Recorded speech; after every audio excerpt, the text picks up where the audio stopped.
There's only so much you can squeeze rent out of the working class before it reaches a breaking point, and I think we're starting to reach that point. Bradley Davis just won the first landlord retaliation case in Portland's history. I unknowingly moved into an apartment where the rent had been raised 22% from the previous tenant to me, and then they attempted to raise the rent an additional 7%. After the city's rent board found several violations, Davis and his landlord reached a settlement of $16,000. Rent control has been in effect in Portland since 2021. An ordinance passed by voters set rent levels based on prices during the summer of 2020. Each year, landlords can only raise rent by the amount the rent board allows. For 2025, that's capped at 2.5% for renewing tenants. I kind of figured we voted on it, it passed, and the city would have it covered. With renters making up half the city, Davis believes he's not the first case and he won't be the last. I just moved in August, and the second apartment that I looked at had not been registered with the city in over 2 years. Other apartments I was looking at were illegally raising rent. But for the landlords who are following the rules, the I-Team wanted to know how it's working. We built and sent out a survey to members of the Rental Housing Alliance of Southern Maine. And my intent was to keep rents reasonable. Andrew Dukas is one of 300 landlords to respond. My electric bill over the last several years has almost doubled.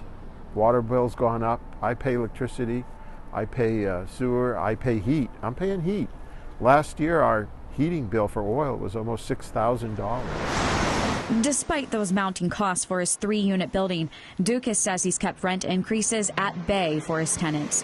A choice most landlords we surveyed say they can no longer afford to make. I look at my properties as my investment, my retirement. Longtime Portland landlord Bill Stauffer says he agrees with the ordinance's premise, stability. Renters should not have to worry that next year their rent might go up $200, $300 a year. But he thinks it's slanting, not leveling the playing field. I find it kind of odd that under rent control we've had our biggest increases ever in the history of owning property, and I've owned property for 35 years. Stauffer joins 200 others who say before 2020 they rarely raised rent.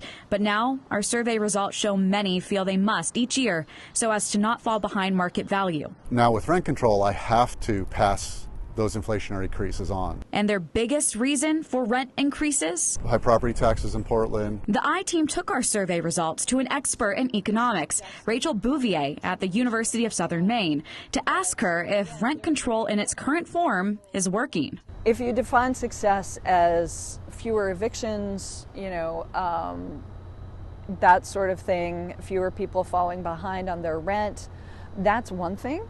But in my opinion, it doesn't really get at the root cause of the problem, which is that we're not building enough housing. Generally speaking, it creates an imbalance in the market. Most economists oppose rent control, she says, because while it helps current tenants, restrictions often reduce the supply of housing. Landlords, for example, might respond to rent control by actually converting their houses to condominiums. And so what that does is that it takes those houses, those apartments off of the rental market, and it makes it more difficult for other people to find affordable housing. Data from Maine Housing show that by 2020, the average rent in Portland soared well above what's considered affordable, where rent shouldn't exceed 30% of income.